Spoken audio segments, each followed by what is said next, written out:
Good afternoon everyone and welcome back to Prima's webinar series. My name is Mike and in today's session we'll be running through some of the new changes we've made to the search function within a sales order. This new search functionality has been added to allow you to load items in your search more efficiently and with greater accuracy. If you've got any questions during today's session, Ollie's on the live chat, so please ask away, or if you prefer wait till the end, as usual hang around for a little bit. If you are watching this back on our YouTube channel, please contact our customer care team for any assistance. So some of the new features that we've added include the ability to see if an item's been bought previously and is in that specific customer's history, the supplier for that code, and the ability to see if the code's on a customer's contract. For both the history and contract, you can filter just to find items that match that criteria. So let me switch to my live screen and we can get going. So within a sales order, the actual screen doesn't look any different, but one of the major differences that we have now to increase the speed of this search is when you're searching for an item code in a sales order or quote, you'll be prompted to search on a minimum of 3 characters when searching for a code, or a minimum of 5 when you're searching on a description. So if I go and put KF in here as an example and click search, it'll open up sort of the additional search screen, but you can see that it's a minimum of 3 characters. So you're prompted to be a little bit more accurate with your actual search. So if I put in a full code here, we can see that the search will return something. If I go and put a description of say like red as an example and search, it won't allow us because it requires more than 5 characters, so we've got to search on red pen or whatever it might be that you're looking for. So you've got to be, as a default, a little bit more accurate with your searching, and that'll just prompt the system to be a little bit quicker. And that's sort of one of the reasons that we made this change. You just need to be a little bit more efficient with things, and the system will basically be more efficient itself when you're doing these searching.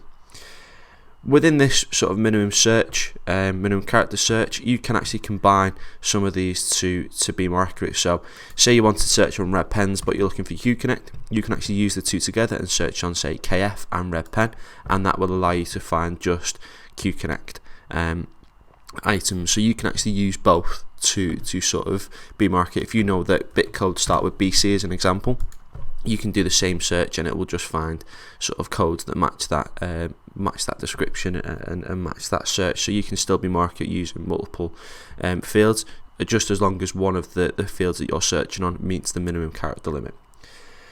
Within here you will be able to actually search upon the contract and sort of history within here.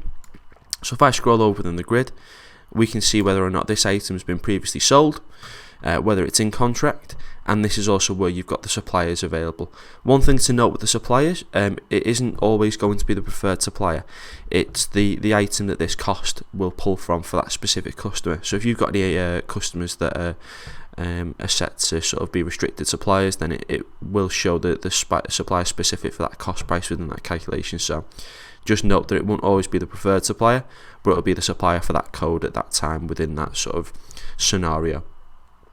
As part of the search changes to improve speed and functionality, if you do have more than 100 items within this list that are returned, we won't return prices because that's one of the largest calculations within here. So in order to improve the amount, the speed of these searches and the response that you're getting, if there's over 100 products, we won't return sort of the cost price, the selling price within here.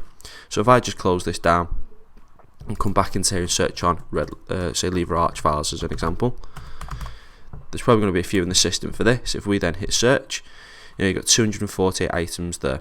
Now if I scroll over, there isn't any cost or sell, so it's actually prompting you to be a little bit more specific with the searching. So if you know that customer does like sort of a specific brand, always search that specific brand. If they're looking for 5-star, put 5-star in the search. If you know they prefer that, then return it and limit sort of what you're searching on, and it'll basically improve the speed of this.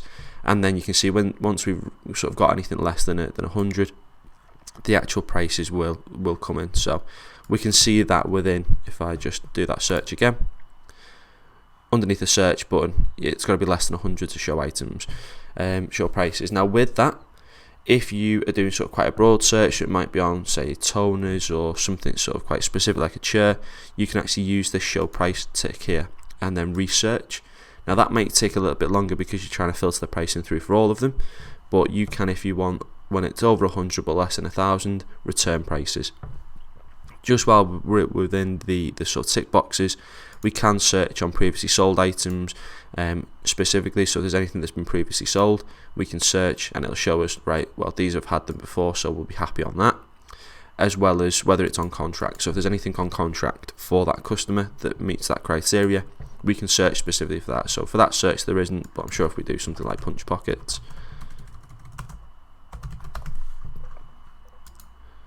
then it will return something that's on contract. And we can see that by scrolling over, and that's been previously sold before, and it's also in the customer's contract. So in addition to sort of the searching criteria, you can actually find what they've had before and be far more accurate with your searching and what your customers are getting on a sales order, which will in turn make you work more efficiently and better. Just to point out, this searching is not just on sales orders, it's on quotes as well, and you'll be able to find it within purchase orders, making sort of the search for items and everything far quicker and far, with far more control within what you're actually looking for. That's pretty much it for the searching. Thank you for tuning in for this week's webinar. If you do have any questions, please ask away. If you're watching this back on our YouTube channel, please get in touch with our customer care team, and we'll see you on the next one.